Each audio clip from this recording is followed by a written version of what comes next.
Сайн байцгаана уу? Туугис ТV залуусын болон тавтай морил. За манай өнөөдрийн энэ удаагийн дугаар маань Солонгос улсаас оролцож байгаа оюутан дүүгээ урьлаа. За гадаадад ажиллаж, амьдарч, сурч, боловсрч байгаа оюутан залуучууд болон сураа төгссөн тухайн мэргэжлэрээ ажилдаг хүмүүсийг оруулдаг ийм залуусын болон маань байгаа. Тэгээд оюутнуудад зориулсан бас Солонгос болон өөр бусад дэлхийн өнцөг болон бүрт байгаа сурах хүсэлтэй залуучуудад ингээд зориулсан энэ залуусын болон маань явагддаг байгаа. За тэгээд ихчийнхээ урилгыг хүлээж авсанд баярлалаа миний дүү.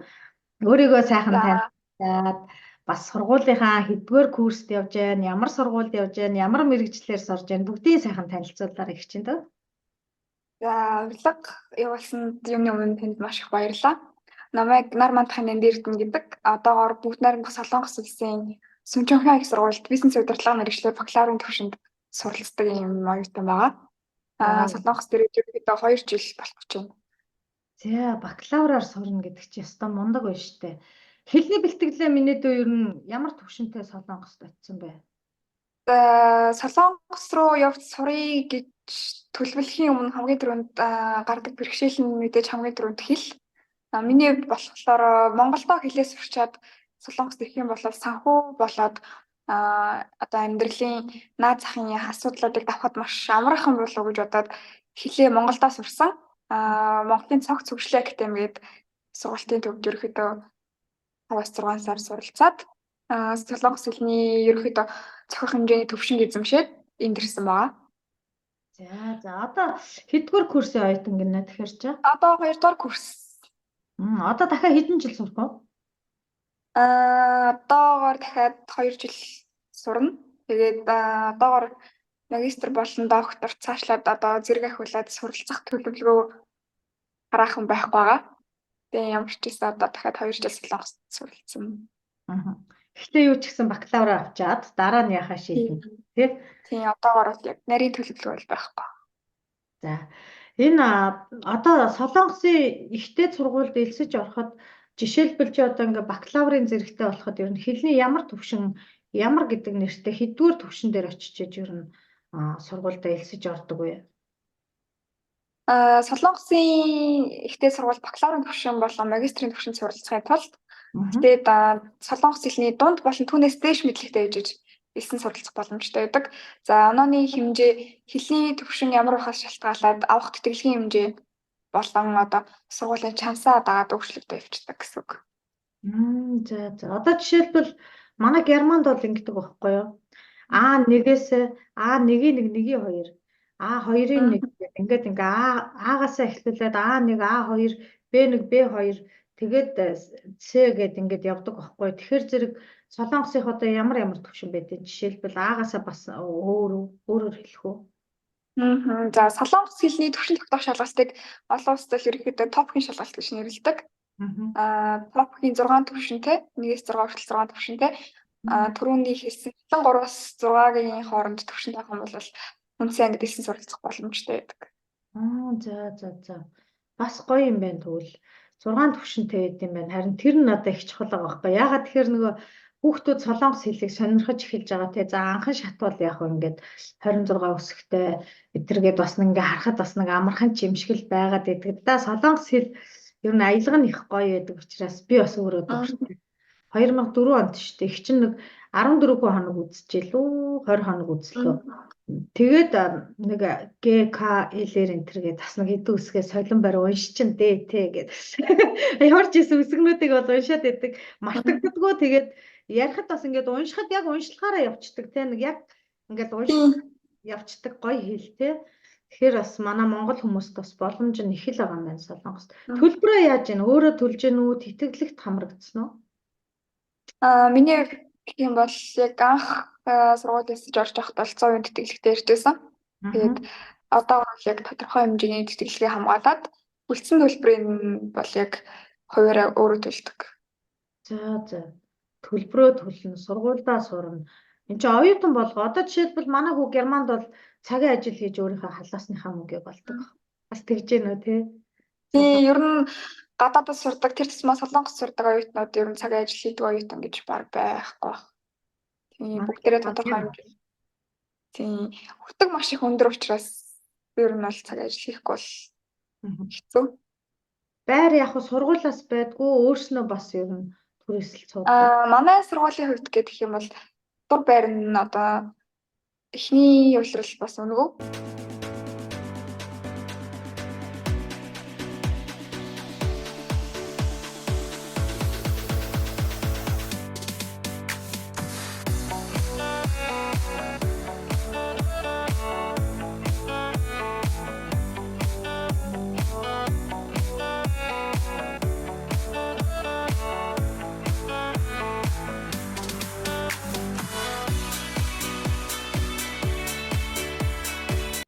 Тэгээд дараачих хувилглаас эхлээд одоо нөгөө тодорхой хэмжээний дүнгийн төвшин заадаг.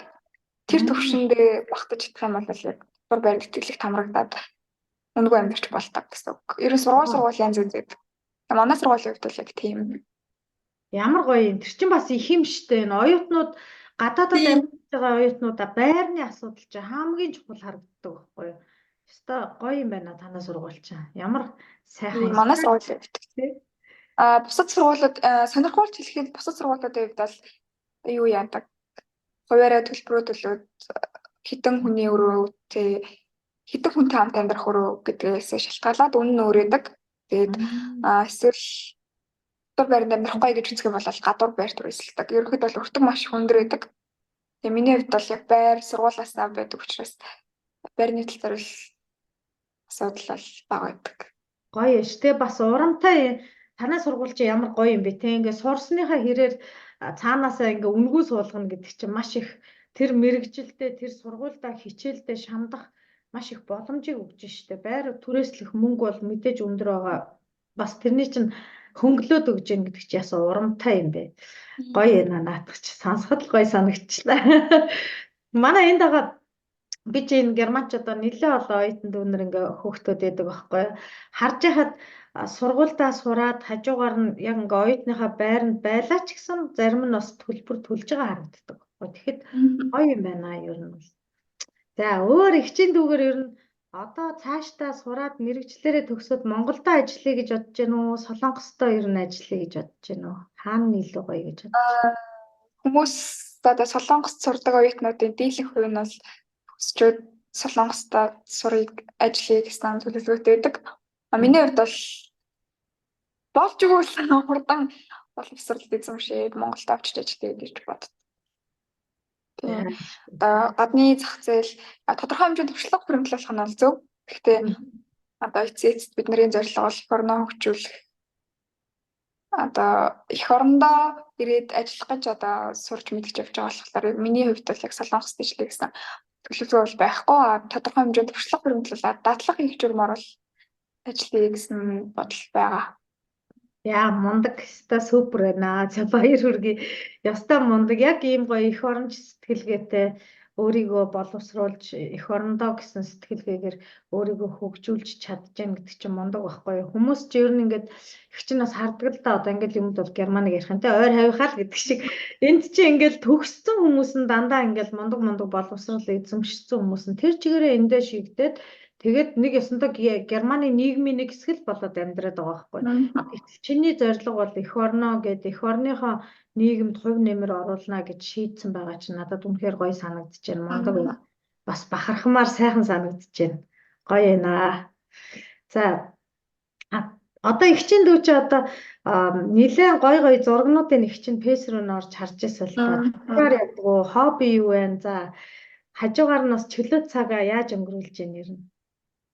Миний хувьд гэдэг юм бол багасаа урлагт их сонирхолтой байсан. Тэгээд чихэн дагуулан загвар гооцын дагуулан төрлийн дагуулангууд суралцж байсан. Одоогор бол яг үргэлжлүүлж хичээлж байгаа тэм төрөл бол алга. Тодорхой хугацаанд завсарлага авсан байгаа. Яг бүжиг болон одоо загвар гооцын дагуулан төлхөө явсан гэж хэлж байна. Загвар өмссөн гой зургнууд харагдаадсан. Тэр загварын агентлагт явдаг байсан уу юу? Ерөнхий боловсролын сургууль сурч байхдаа Өмнө аймгийн хүүхдийн театрт бол суралцдаг байсан. Цагаан цэцэг өгч дээрээ суралцдаг байсан. Тэгээд яг сургуулаа төгсөөд сонирхлоороо яг нэг газар шалгаруултанд ороод тэгээд тэр газараа яг утаа модулаар хэсэг хугацаанд ажилласан. Одоогоор л яг түрүү завсарлаа авсан байна.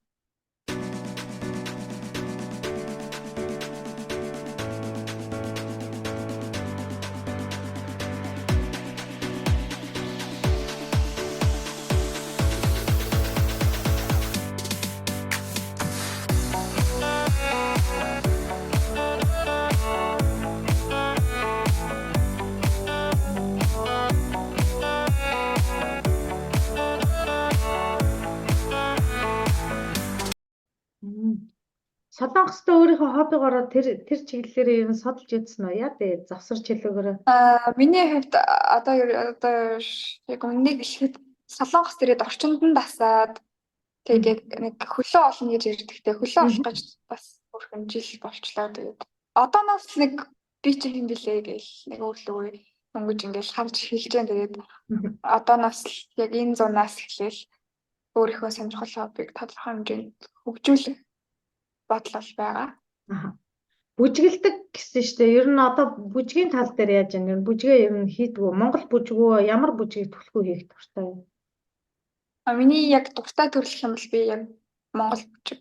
Ер нь бүгдэнд дуртай. Тэгээд одоогор бол яг бүжгэлж байгаа бол байхгүй. Яг хичээлийн хажуугаар бүжгийн хичээл сонсоод үзээд явдаг ч гэсэн яг хичээлээ анхаарал хандуулахгүй байгаа. Тэгээд ер нь төлөвлөгөө байгаа. За. Солонгостын бүжгийн клуб ер нь байхгүй байна уу те? Сайхан ороод бүжгэлж гэр. Солонгост төрлийн бүжгийн клубуд байгаа. Тэгээ миний хувьд болохоор нэг мэргэжлийн хичээл хажуугаар бүжгийн хичээл давхар сонгоцсон. Тэгээд тэндээ болохоор Латин Америкийн бүжиг үзээд явж байгаа. Вау. Латин Америк бүжигнүүд ч гоё шүү бүрээс. Айгүй гоё юм. Ингээд зүгээр уяраал зүгээр ингээл зүгээр эмэгтэйг чи зүгээр барби эргүүлж байгаа юм шиг л яваад идэг харагддаг ш. Тэгвэл танай сургууль чинь бас эдийн засгийн сургууль одоо чи ангид явж аж бас бүжгээ бас давхар сонгоцсон явж байгаа юм биш тий гоё юм байна. Манай сургууль болохоор яг үндсэн балуун факультеттэй. Тэгээд би болохоор бизнесийн сургуульд сурдаг.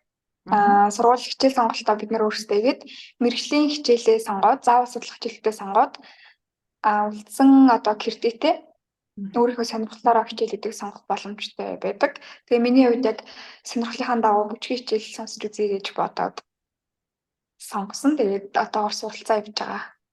Гоё штэ. Одоо тэр үндсэн 7-гоос нь ер нь ямар мэргэжлүүд байд юм бол өөр бусад хүмүүс сонирхол одоо тий оюутан болох гэж байгаа хүмүүс сонирхол. За ерөнхийдөө Солонгос улсын ихтэй сургуулиудын хувьд гэх юм бол одоо манайхаар Монгол улсын их сургууль шиг тэр сургуультай ингээд бүх тэнхмүүд нь байдаг. Голчлог ерөнхийдөө хүмүүнлэг, спорт, урлаг, ангаах, байгалийн шинжилгээ ухаан болон автомеханик чиглэлийн ангиуд төлхөө байдаг.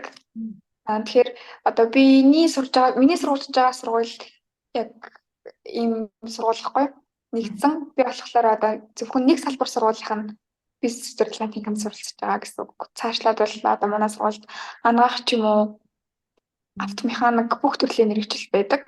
Урлагийн сургууль бол ангаахын сургууль гадаад оюутан суралцуулдаг нэг тийм Солонгосын онцлог байдаг. Ямар сони тий урлагийнхаа сургуульд оруулдаг юм болоо тий. Өөрснийхөө л авч үлдэнэ гэж явд тийм бах. Тэр хүндээ үнсэрхэг юм явагдаад байна тий. Ангаахын ангид суралцах боломжтой гэх юм бол яг магистр болон доктор тэрнээс дээш мэргэжил ахиулах ч юм уу тгий сурдаг. Яг үндсэн ангид бакалавртаа л гадаад оюутан авдаг. Авдаг тохиолдолд маш өндөр шалгуурыг тавьдаг. Хүмүүс энийг бас их сонирхдаг. Солонгост ангаахаар эмчийн мэргэжлийг суралцах боломжтой юу гэж асуудаг. Эмчийн мэргэжил гэснээс манай герман ч гэсэн би бас сонсч байсан л та. Одоо жишээлбэл эмч болон хуульчийн мэргэжлэр сурахад одоо нэг сургуулиудын босго оноонууд байдаг шүү дээ тий. Одоо 100-аас төд гэдэг шиг. Тэгэхэд бол заавал 100-га одоо хамгийн дээдлийн оноогоо яг тулгаж авсан үедээ тэр мэргэжлийг сонгох боломж юм. Тэгэхээр ч ястаа бас л ер нь хаа газраа л чанга юм байна. Тийм байд юм байна. Адилхан байна тэгвэл. Гэхдээ германд бол бакалавраараа сурдаг юм шиг байлээ. Эмчээрээ.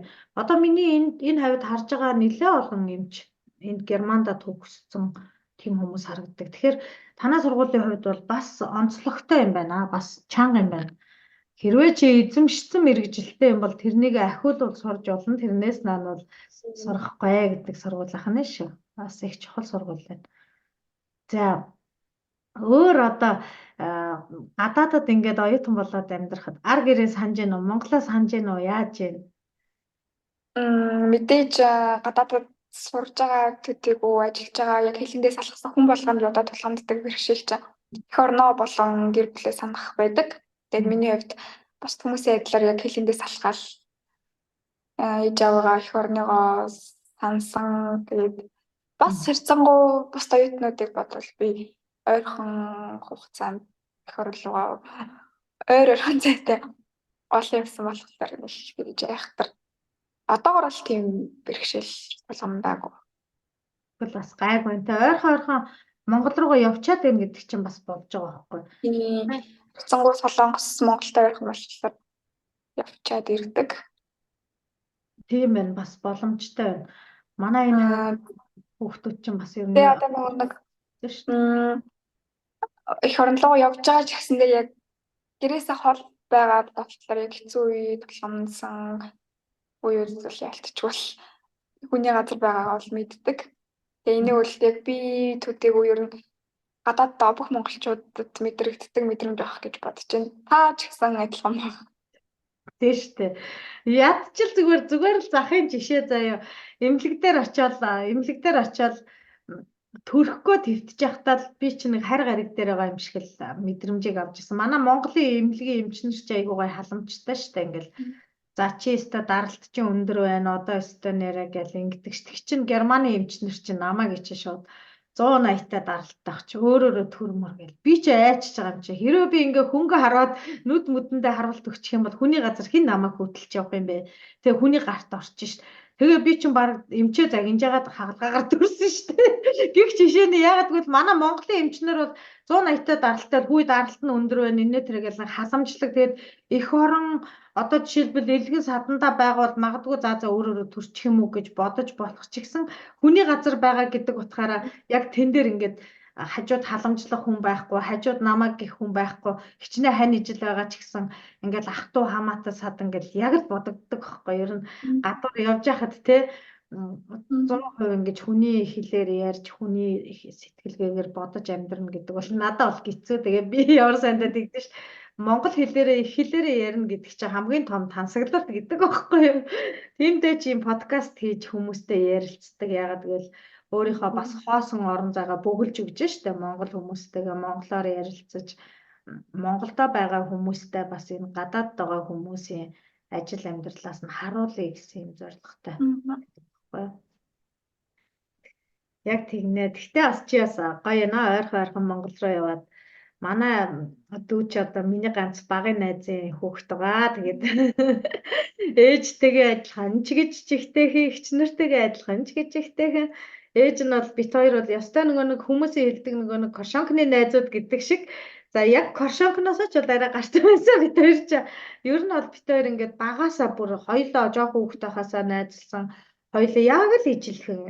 Инхмаа юу хийдэг байсан? Би яг л тийм хийдэг байсан. Хоёлоо усаач зөөн, нүүрсээж зөөн, түлээгээ чаглан бит хоёр бол ёстой нөгөө нэг бүх ажлыг хоёлаа хийж хоёлаа ингэж ар гэрийнхаа зүтгүүрнүүд нь байдаг байсан. Тэгээд миний ингээ бүр багын найзын маань охин нь ийм сайхан гоё охин болсон. Ингээ сууж байгаа бас надад ч гэсэн гоё юм. Тэгээд найзынхаа охиныг бас сайхан боловсрал эзэмшээд өшөө сайн илүү их амжилтыг гаргаарай гэж бас их чинь бас хүсмээр байна. За маш баярлалаа.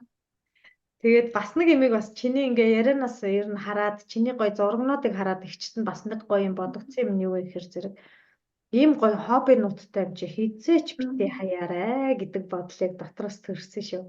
Яг тэр бүжгэн байна уу, загвараан байна уу, ерөөсө боловсрсан ч гэсэн боловсрал сургалтынхаа хажуугаар тэр болгоныгоо битээ хаяарай. Тэднэрийгээ байнга өөр дээрээ нааж явж байгаарай гэж бас хэлмээр захимаар санагдсан их гоё хоббитай маш мундаг авьяаслаг юм чадварлаг сайхан охин байна лээ. Тэгээд бас их чин зургнуудын бас энэ подкастнда бас оруулъя гэж бодож байна. Ихчтэй өгөөрэй за бүжгэлж байгаа зураг юм уу, видео юм уу, загварынхаа зурагнуудаасаа за их чинь ягаад гэвэл чиний бас энэ хоббиг бас бусдаа бас хуваалцмаар санагдсан. Ягаад гэвэл надад маш гоё санагдсан юм үн цэнтэй санагдсан. Тэгээ тэр гоё юмнуудыг бас бусдад ч гэсэн харуулъя. Энэ ягаад би ингээд чиний зураг видеог нэхээд байгаа вэ гэхээр эргээд хоёлаа энэ 10 20 жилийн дараа эн чинь чи бид хоёрын амьдралын архив болж байгаа байхгүй энэ подкаст маань хэдэн хүн үзэх лайк дарахнууд сонирн биш байдаг ихчтэн хамгийн гол нь 10 20 жилийн дараа чи эргээд энэ оюутан байгаа царай төрөх яриа хөрөөгөө сонсон дахиад тэр залуу жоохон үеийнхаа тэр сайхан зурагнуудаа ингээд энэ подкастн дундаа оруулаад архивлаад аавна гэдэг чи ирээдүйд ингээд чиний архив учраас их чинь бас тэр гоё сайхнуудыг чи хавсаргамаар байна. Ихчтэй өгөөрэй за зурагнуудаасаа. Байвал.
Өөр тэгээд миний юу Монгол хүмүүс танай сургуульд ер нь хэр их вэ? Монголчууд яг нэг сүүлийн 4-5 жилд бол яг бүгд найран бас солонгос улс суралцах оюутны тоо маш хүссэн. Яг нарийн хвчилсэн тоогоор л сайн мэдгүй. Гэхдээ манай сургуульд бол олон байдаг. Оо за. Танай Сүүлийн үед одоо байна уу? ангид бол Монгол хүүхд нэг 2 3 тодорхой хэмжээнд бас байгаа. Оо за. Яг нөгөө одоо бизнесийн мэргэжил өөрөө нөгөө нэг түгээмэл мэргэжил болчлаа сүүлийн хэдэн жилүүдэд. Тэгээд яг тэрийг дагаад тэр мэргэжлийг сонгож байгаа хүмүүсийн тоо бас өсчлөө гэж би хурдаа харж байгаа. Тийм. Оо за манай монголчууд ч бас тэгвэл бас Солонгост бол ихээр сурд юм байна. Манай Германд ч байх нь байдаг. Гэхдээ ихэвчлэн цэцэрлэгийн хүүхдийн багшийг их сураад байгаа харагдтыг октод бас айгүйх тэгээ бас нөгөө эрэгтэй эмэгтэйгөө сурж байгаа хамгийн их түгээмэл энэ Европод сурж байгаа энэ Германд сурж байгаа миний ингээ ойр хавийн нэлээд олон хүмүүсийг харахад нөгөө юугаар сураад байгаас харагдтыг нөгөө совилогч маягийн одоо тийм манайхаар юм бол бага эмчч юм уу совилогчл гэх юм да тэрүүгээр айгүйх бас хүмүүс сурж байгаа харагддаг. Тэгвэл Солонгост бол нөгөө эдийн засгийн чиглэлээр бүр нэлээд сайн сурд юм. Танай сургууль чи өөрөө бас нөхцөл их гоётой сургууль байна л да. Тийм Солонгост одоо ер нь яг Солонгос суралцах талаар чон ярий тий. Ерөнхийдөө Солонгост бол яг 350 гаруй стэйт сургууль байдаг. Төрөл бүрийн зэрэглэлтэй, төрөл бүрийн мэргэжилтэй, төрөл бүрийн салбар сургуультай, шалгууртай, тусын онцлогтой сургуулиуд байдаг. Манай Монгол хүүхдүүд бол сүүлийн нэг 3-4 жил Солонгост наашаа ирж суралцах хүүхдүүдийн тоо маш их өсөж байгаа. Тэгээд яг ингээд өөрөө одоо яг тэр замыг ингээд туулаад эргээд ингээд харахтаа би бас энэ чиглэлээр бас хэсэг хугацаанд ажиллаж байсан. Тэгээд яг ингээд дүгнэж хэлэхэд бол нэлийн Монголоос очиж ирэх юм бол маш давуу талтай гэж хэлмээр байна. Одоо ингээд хэлний бэлтгэл ирж байгаа хүмүүсийг харахаар дунджаар одоо хүртэг нэг айлаас нэг хүүхд Солонгос руу хэлний бэлтгэл явуулаа гэж бодоход тодорхой хэмжээнд за нэг 15 саяас дээшээ бол зардал ордог. Багаархад 15 сая. Тэгээд ирээд үндсэн ангид ортлоо бас ажил хийх төдийлөн тийм боломж бас байдгүй. Тэгээд дээрэс нь төлбөр амьдрах хүртэг өндөр одоо эндээс эхлээд одоо хүүхдүүд маань маш их бэрхшээлийг тулаад ирэхээр шантрах болдог. Тэгээд хэлээ Монголоос очиж ирвэл маш зүгээр гэж хэлмээр байна. Тийм шүү тий. Хэлний бэлтгэл ер нь л хаасаагүй айгүй их юм өндөр байгаад идэг л да. Тэгэхээр зэрэг Монголд төлбөрн боломжийн тэгээд гэр орондоо байж ах хоорондоо ер нь болж игэл 10 жилээс л мэрэгчлээ сонгоод тэрнийхээ төлөө бэлдэх ёстой байхгүй. Тэгээд тэгжээж л яг үндсэн мөнгө төгрөгөнд ч тэр өөрт нь ч гэсэн дадлага туршлага нь яг болохоор байгаа байхгүй тий. Яг зөв. Өөр эгчийн дүү ер нь Солонгос руу сурах гэж бодож байгаа оюутан болох хүүхдүүдэд өшөө хэлэх юм юу вэ? Захих юм юу вэ? Одоо миний яг өнгөрсөн хугацаанд туулж өнгөрүүлсэн ингээд өөрийнхөө ингээд туулсан замаас эргээд ингээд харахад нэгдүгээр бол одоо Солонгос суралцахад Монголдоо хэлээ сурчаад ирэх юм бол маш зүгээр. Хоёрдугаарт гэх юм бол одоо сэтгэл зүйн бэлтгэл гэх юм уу? Сэтгэл зүйн хувьд ер нь бэлтгэлтэй бол маш зүгээр. Одоо хүүхдүүд ийм байдагтай одоо айлын том баг одоо хэдэн ч настай янз янзын хүмүүс ирээд хэлийн дээс алхаад тэд нар яг тэр одоо цензур нь тэр одоо ялгарлал нь байхгүй болчдөг. Яг хэл даваал адилхан монгол хүн. Тэгээд төрөл төрлийн янз янзын айлын хүүхдүүд одоо ингээд өөр өөрсдийнхөө замаар амьдраад ингээд явж байгаа. Тэгээд шантрах тохиолдол маш олон байдаг. Хэцүү туулахад хүнд асуудлууд олон гарч ирнэ. Сайхнаж бас байгаа. Тэр болгонд шантрахгүй байх үүднээс зорилгоо маш их одоо ингээд ухамсаралт сурах хоёрдугаарт гуравдугаарт гэх юм бол одоо энэ гадаадд суралцж амьдарч байгаа хугацаа маш үр дүнтэй байлгаа гэж бодох юм бол одоо эцэг эхчүүд болон суралцж байгаа хүүхдүүдийн зүгээс сэтгэл зүйн бэлтгэлтэй ирээрээ гэж миний хувьд бол хэлмээр байна. Тодорхой хэмжээнд одоо би гадаадд сурч байгаа юм мэрэгчлэр боловсрол эзэмших хэмжээнд ирсэн. Тэ одоо гадны орн бол их орн биш. Угаасаа хүн хэцүү зүйл тохиолдно. Тэгээд тэрийг одоо ингээд ойлгоод бэлтгэлтэй ирвэл зүгээр гэж бодож байна. Тэгэхгүй бол одоо хүүхдүүд гоё сайхан талаас нь хараад гадагшаа одоо ингээд хилэндээс алхаад маш их шантрах тохиолдол олон харж байсан. За тэгээд ингээд харж байхад бол мэдээж хүүхдүүд одоо гэрээ санах те түрүүний ярьсанчлан гэрээ санах за хоёрдугаар санхүүгийн бэрхшээл одоо нэмээд хэлний бэрхшээл гараад ирчдэг. Тэгээд хичнээн одоо Солонгос хэлийг дунд болон түүнээс дэшээ төвшөнд эзэмшсэн ч гэсэндээ одоо үндсэн ангийн хичээлүүд гэдэг бол тий бид нар одоо монгол хэл дээр мэргэжлийн хичээл сонсох ямар байх вэ? Гадаад хэл дээр мэргэжлийн хичээл сонсох ямар байх вэ гэдгийг маш сайн ойлгож ухамсарлаад гэх юм бол 4-өөс 6 жилдээ гадаадд амьдрах төлөвлөгөө бол маш бүтэмжтэй тэгээд үр дүнтэй өнгөрөх баха гэж зөвлөмөр байна. Яг тийм шүү. Өстой гой зөвлөгөө. Яг манай хүү бас хэлжсэн байхгүй юу? Ээж хүү яасан шалгалт нь эхэлсэн үү гэж тэгсэн чи харин тийм ээж. Тэгэл нэг мэрэгжлийн мэрэгжлийн хичээлийг герман хэл дээр сонсох гэж 2000 үг ингэж уншиж чэйжилж яах гэж байгаа шүү дээ. Яасан гэсэн чинь ингээд дандаа одоо жишээлбэл ингээд монгол хүмүүс бол тэрнийг хэлж байна тэр байна гэж ойлгодог те их хэлээр тэр шиг биш ингээд хүний нутгийн хэл учраас тэр мэрэгжлийн хичээлд орж байгаа тэр үгнүүдийг л мэдэхгүй бол нөгөө хичээлийнхаа утгыг ойлгодоггүй. Тэгэд 2000 үг энэ заримдаа сөхөж хардсан штэ. Тэгжээж би энэ шалгалтандаа бэлтэж штэ гэдэг бурхан минь л гэж яг өөрөө ирэхгүй бодогдсон шүү. Тэгээд мундаг байна. Өөрийнхөө зорилгоо, ёстой зорилгоо ухамсарлаа тий. Тэгээд зорилгынхаа төлөө зүтгэж, зорилгынхаа төлөө сурч чадж байгаа студент их чинь аз жаргал, амжилт хамгийн сайн сайхан бүхнийг хүсье. Сургуулаа амжилттай төгсөөрэй гэж бас маш их баярлалаа. Тэгээд ээж аавдаа гэр бүлийнхэндээ хандаж юу хэлмээр байна. Хоёлаа энэ бичлэгээ тэгээд ер нь өндөрлөе. Цагт өгч явах шиг байна. Ээж аавдаа болон хоёр дүүтэй хандаж ямар ч байсан манай гэр бүл одоо би яг 3 хүүхэдтэй айлын том нь доор 2 эрэгтэй дүүтэй айлын ганц охин. Тэгээд ээж аавдаа ингээд энэ хүртэл өсөж хүмүүжүүлж өгсөнд маш их баярлалаа. Одоо миний өдөө зэрэгтэй явж байгаа одоо ингээд туулсан туршлага болгон явсан зам болгон ээж аавтай маань маш холбоотой. Миний ээж аав байснараа би өнөөдөр ингээд өнөөдрийг өчигдрийг ирээдүйг ингээд бүх цаг үед амьдралыг одоо ингээд бэлгэлсэнд баярлаа гэж хэлмээр байна. За хоёр дүүтэй болохоор ер нь бол хичнээн гэр бүлийнхаа төлөө өөрийнхөө төлөө хоёр дүүгийн ирээдүйн төлөө маш хичээж байгаа. Тэгээд та нар ч гэсэн хичээлээ сайн хийгээд одоо гэр бүлтэй их орондоо өөрийн өөртөө маш хэрэгтэй хүн болж хийж хөтээгээрэй гэж хэлмээр байна. За мундаг. Яста гоё. Баярлалаа Аа миний дүү. Өшөө. танд ч гэсэн одоо ингээд тэ элийн дээс алхаад гадаад орнд амьдарч байгаа хүн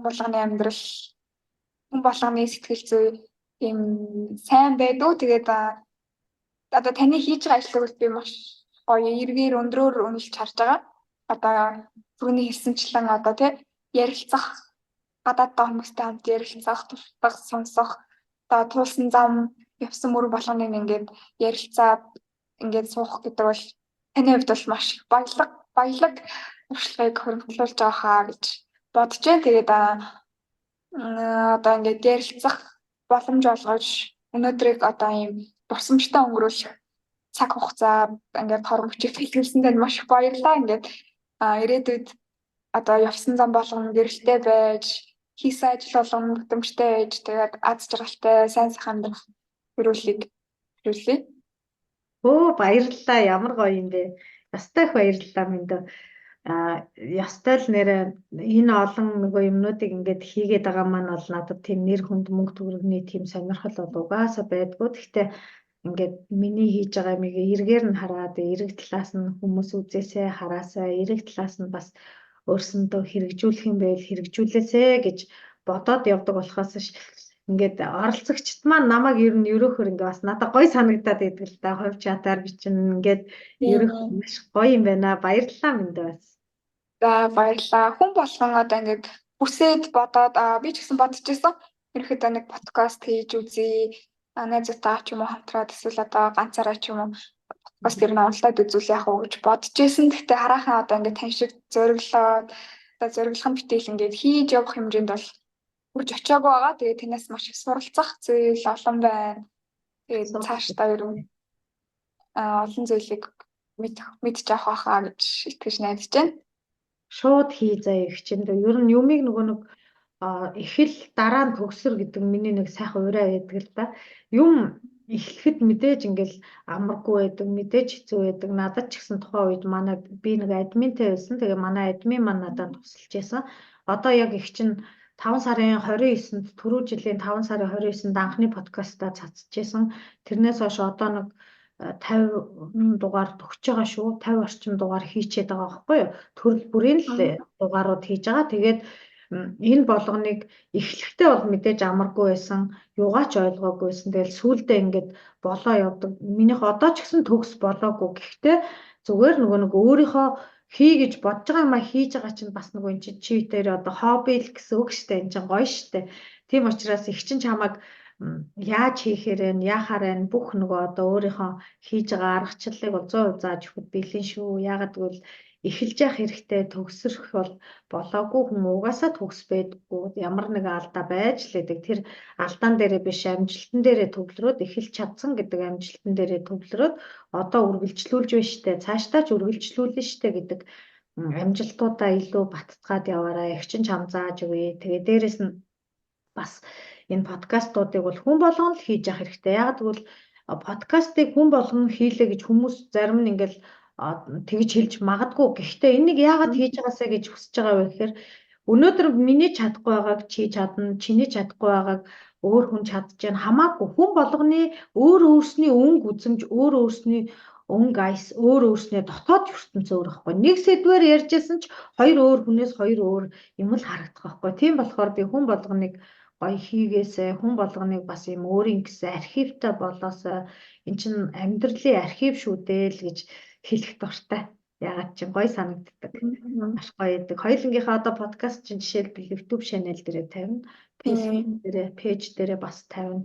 Их чинь эхний хугацаанд нэг алдаа гаргасан юм нь юу байсан бэ гэсэн чинь би ерөөсөө пэйж хаягнда анхаарал хандуулаагүй.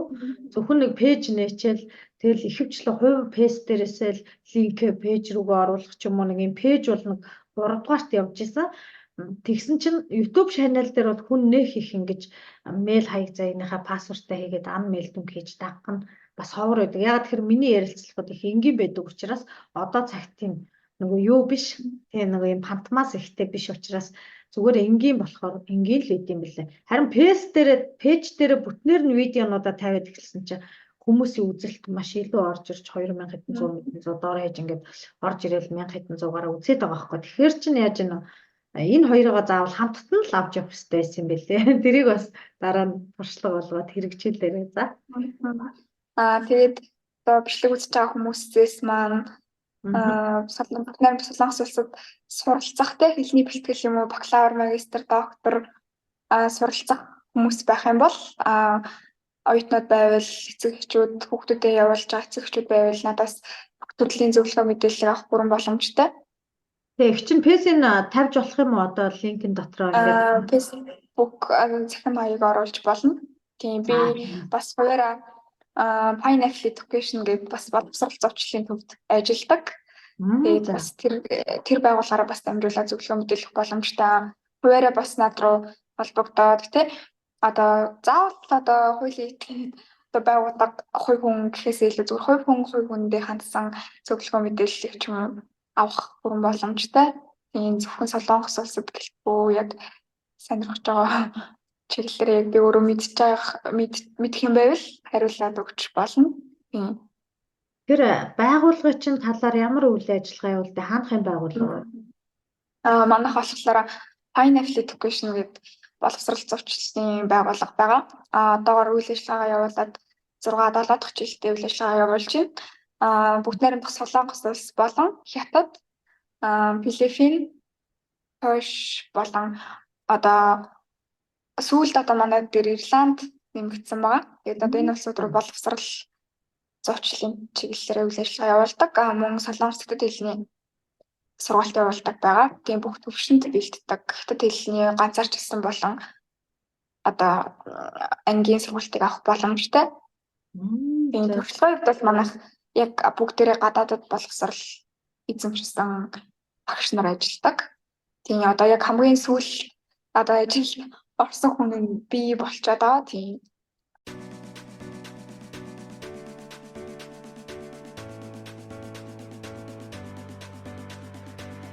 За байгууллагынхаа талаар сайхан дэлгэрэнгүй яриад өгөөч их чинь дөө. Pineapple Education гэдэг Монгол улсад үйл ажиллагаа явуулдаг боловсрол зурчлалын байгууллага байгаа. Солонгос болон хятад хэлний сургалт явуулдаг. Мөн бүгд найрамдах Солонгос улс, Хятад улс, Ирланд, Филиппин, Польш гэсэн улсууд руу боловсрол зурчлалын үйл ажиллагаа явуулдаг юм байгууллага. Одоогоор 7 дахь жилдээ үйл ажиллагаа явуулж байгаа. Тийм сургалтын төв байна. Одоо чи тэ онлайнаар ажиллаж байна уу тэр газараа? Одоогоор л яг гадааддаа учраас яг би хичээлж ажиллах боломжгүй. Гэхдээ ерөнхийдөө яг Солонгос дахь үйл ажиллагаагаа хариуцж ажилладаг. За тэгвэл Солонгос руу сурыг боловсрыг гэж байгаа хүмүүст бол чиний хаяг адрес бүх юм чи өгөхөд боломжтой бүр аюу гоё юм биш тэ наа чинь тэгвэл тийм тэгээд зөвхөн Солонгос гэлтгүй яг одоо бүгд найрамдах Хятад ард улсын одоо засгийн газар болон мужийн тэтгэлгүүдийг одоо 100% өнгөө суралцах тийм тэтгэлэгт бас зочлдог байгаа. Тэр нь болохоор ангаах ухаан тий эдийн засаг түрүүний хэлсэнчлэн бүх мэрэгчлэр ерөөхдөө бол яг хэлний төвшингүү байсан ч гэсэн одоо 100% шууд хэлээ сурч эхлэх тийм тэтгэлэг дур байрны зам стипендтэй төлбөрийн тэтгэлэг байгаа. Тийм яг сонирхол Pineapple Education гэдэг манай пэйж утас байгаа. Тийшээ мэдээлэл авч болно. За ихчтэй текст дээр өөрөө бас чиний одоо нөгөө нэрний бичгтээ бас тэнд бас давхар ажилладаг гэдгийг чи их чиний оюутан гэдгээс гадна наа чи өстой гоё юм байна. Хятад руу ч бас юм штэ. Яг үнэтэй шүү хэлж чинь. Их чинь 10 онд 12 онд 2 жил Хятадд хэлний бэлтгэл сурж исэн байхгүй. Бээжинд чинь яг Бээжингийн одоо манай монголоор юм бол нисгийн удирдлагын актер гэдэг л дээ. Хятадтай. Тэр маань би ингээд нөө байгууллагын зардлаар сурж исэн. Монголоос байгууллага зардлаа төлөвлөж сурж байхад л 12,000 юан болдог гэсэн 3 сарын төлбөр. Тэгэхээр чин Хятадд ингээд итгэлэгтэй өнгөө сурах боломжийг олгож өгнө гэдэг чинь маш том хөрөнгө оруулалт байхгүй. Магадгүй Хятадыг сонирхоод Хятадд сурах гэж бодож байгаа залуу хүүхдүүдэд бас их гоё юм байна. Солонгостоос даанч танаа сургууль их гоё боломжийн сонсогдоод их нөхцөл нь аятайхан байсан ийм гоё байгууллагад ажилладаг болохоор танаа байгууллагаар дамжиж сургуультай орсон уу чи? Тийм. Яа, ёстой гоё. Хятад улсын тухайд одоо хятад руу одоо ингээд сурыг гэхээр одоо хэдэн хүүхэд нь тэнцдэг үлээ те хэдэн хүүхэд нь яг өөрийнхөө хувь зардлаар суралцах боломжтой байгаа үлээ тэр болгоныг харгалзаж үзээд манай байгууллага бол маш боломжийн нөхцөл тавьдаг. Одоо зөвхөн 10 жилийн болон сүүлд төгссөн сургуулийн 30-85-аас дээшээ тэгээд одоо эрүүл мэндийн шинжилгээнд хамрагдаад ер нь одоо асуудал байхгүй бол ерөнхийдөө тэтгэлэг тэнцэх магадлал бол маш өндөр байдаг.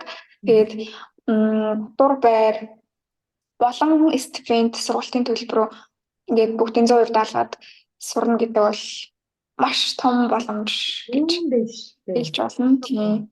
Хэлний бэлтгэлтэй төгсчүүд цаашдаа бас үргэлжлүүлээд үндсэн ангийн бакалавр юм магистр докторийн тэтгэлэгт бас зурчлах сургуульд нь одоо ингээд элсүүлж бас боломжтой. Хятадын тухайд гэх юм бол одоо Солонгосын тухайд чи анагаах ухааны мэргэжлэр гадаад оюутан авахгүй гэж хэлжсэн бол Хятад бас бол авдаг. Яг нэрийн мэргэжлэр одоо суралцахаас бүрэн боломжтой. Тэгээд сүүлийн 4-5 жилүүдэд бол яг Солонгос, Хятад, Япон гэдэг Азийн орнуудад бол боловсролын салбар маш хурдтай хөгжиж байгаа. Тэгээд энэтэй холбоотойгоор одоо нааша Хятад руу, Япон руу, Солонгос руу суралцах оюутнууд маш өсөж байгаа гэж бодож байна. Тийш тэгээд надаа сургуулийн чинь тухай бүр айгүй гоё сонирхолтой гоё санагдлаа танаа байгууллага чинь байгууллагын чинь бас давхар хаяг юу гэнэ оруулын хоёлаа заяа. Тэр үед тэр Хятад сурж явах чинь манай сургууль чинь одоо бол ингэдэг болсон юм шиг байлаа те Хятад руу сурахад Монголд байгаа хятадын элчингээс виз авдаг болсон юм байлаа те. Намайг сурдаг байхад Бээжиндээ сургуультай паспортаа өгнө. Тэгээ сургууль бидний паспортыг хурааж аваад манайх ч нөгөө гадаад оюутнууд их байдаг ус учраас бүтэн автобустай ингээл нэг газар аваачаад тавьчин. Тэр нь амар том эмнэлэг. Өстой мэдрэл зэдрэл хараа мараа тэгэл нөгөө цусны шинжилгээ бүгдийг ингээд авдаг. Тэгээ авч дуусныхаа дараа нөгөө эрүүл мэндийн шалтгаан тэмцсэн байх юм бол бид нэр оюутны визийг сургууль дарж өгдөг байсан байхгүй юу? Одоо жоохон өөрчлөгдсөн юм шиг сонсогдоод байгаа юм. Хятадын элчингээс виз авдаг болсон гэсэн. Шинжилгээг нь Монголд авдаг юм болов уу? Хятадд авдаг. Тийм, Монголдоо шинжилгээг өгөөд тэгээд эрүүл мэндийн хувьд тэнцэж байгаа юм бол сургуультай одоо апплай хийх бүрэн боломжтой байдаг. Тэгээд хүмүүс болохоор одоо сүүлийн үед гадаадд сурах хүмүүсийн тоо ихсэж байгаа нь одоо тэтгэлэгтэй холбоотой болов гэж боддог. 10 жил, 20 жилийн өмнө бас төдийлөн одоо Солонгос руу, Хятад руу, өөр орнууд руу ингээд тэтгэлэгтэй суралцах боломж хэдэн үе байсан бэ? Одоо ямар төвшөнд байгаа вэ гэдээ харахаар ялцчихгүй суралцах оюутны тоо өсөж байгаа. Одоо Монголын зах зээлд те Монголд одоо ингээд нэг айлын хүүхэд гадаадд суралцахад хэр хэмжээний өгдөг байх уу? Аль ч орноор адилхан те хэр хэмжээний өгдөг байх уу? За хүүхэд өөрөө тэтгэлгээ аваад төлбөрөө төлөө сурлаа гэж бодоход цаана одоо байр хоол, амьдрах өгдөг хэд орчим төгрөг авах уу гэдээ үзэхээр тэтгэлэг авах гэдэг бол маш том боломжийг хардаг. Боловсрол эзэмшээ зогсохгүй тэр дундаа одоо гадаадд сурна гэдэг чинь өөрөө амьдралын их том боломжтой маш олон хүнтэй танилцсан маш олон зүйлийг сурдаг. Зөвхөн академик мэдлэг одоо ингээд эзэмшээ боловсрол эзэмшээ зогсохгүйгээр маш олон хүмүүстэй уулзаж хандлага характер те мэддэг амьдрах одоо ингээд чадварыг өөрөө суралцдаг бие даах чадвар одоо хүнтэй харилцах чадвар санхүүгийн байдал те маш олон төрлөөр ер нь суралцдаг гэж боддог. Хүмүүс болохоор гадаадд сурна гэхээр зөвхөн хэл сураад хэл дээр мэргэжлийн боловсролыг эзэмшээд тэгээд ирнэ гэж одоо манай зарим эцэг эхчүүд тэгж ойлгодог. Тэр бол маш өөр сэтгэл ойлголт. Яг хүн болох талаасаа, бие даах талаасаа хариуцлага хүлээх чадвар, харилцааны чадвар, санхүүгийн бие даах, боловсрол эзэмших маш олон ер нь чадварыг эзэмшдэг гэж хэлж болно. Яг одоо миний хувьд одоо гадаадд ирээд тодорхой хэмжээнд бас удаагүй тий одоо таны хувьд таны хажууд ч юм уу тий олон жил болсон хүмүүсийн хажууд төдийлөн тийм их хугацаа өнгөрүүлээгүй ч гэсэндээ яг өөр хэмжээнд бол сурах юмаа сураад явж гэнэ гэж бодож байгаа. Юу мундаг байлгүй яа дээ. Их чинь одоо энэ Германд 10 жил болохтой бакалавр сураагүй л явж байгаа байхгүй. Тэр битгээл хэлнийхаа бас энэ чинь төвшингийн би чи герман хэлч айгүй хэцүү шүү дээ. Яг үннийг хэлээ. Хятад монголоос хэл чинь гайгүй байхгүй одоо. Ингээд их чинь ингээд сураад хайжсанаа тооцвол нэвжгээд хэдэн хэлийг сураад хайцсан байгаа байхгүй.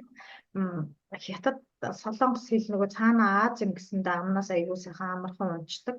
Тэгээд герман хэл чинь нэг тийм хавах гэж байгаа юм шиг акцент нь миний хувьд бол жоох юм хатуу байдаг л да. Тэгээд ийм гоё зөвлөгөөнүүдийг өгж, ийм гоё арга замуудыг зааж өгсөн чамд бас баярлалаа. Танаа бахийнхаа үсэг нэр одоо тий бүгдийг ингээ ихчтэй сайхан текстээр өгөөрэй. Хоёлоо подкастн дээр чиний өмнө ингээд нэрний чи ингээд хажууд ингээд титрээр уурсгачээ. Тэгээд хоёлоо тэрнийгээ сайхан бас хүмүүс таниулъя. Чиний пэйж хаягийг өгье, өшөө пэйж хаяг юу вэ холбогдох бүх юмнуудыг чи өгье. Бас олон сайхан залуусыг ингээ гадагшаа сурах нөхцөл байдлыг хангаж өгдөг. Танаа байгууллагатаас амжилт хүсье гэж их чинь хэлээ. За бас нэрцсэн маш их баярлалаа гэж хэлмээр байна. За баярлалаа. Тэгээд дүүдээ улам амжилтыг хүсье. Илүү их тийм ирч хүчтэй, илүү сайхан боловсроод илүү гоёыг бүтээгээд эх орондоо ихийг хийгээрэй. Чи бол одоо тийм Монголын бас залуу үеийн төлөөлөл эх орны нүүр царай шүү. Тийм учраас илүү сайхан боловсрох тусмаа илүү эх орн минь өнгөлөг болно. Илүү ингээд ухаалаг залуус олон болох тусам эх орн минь улам дэлгэрэх учраас бас чамд болно. Чиний араас сурах гэж байгаа цаашдаа сурах залуу хүүхдүүдтэй ч гэсэн бас юм амжилтыг хүсмээр санагдлаа. За маш их баярлалаа. За баярлалаа, баяртай. За баяртай.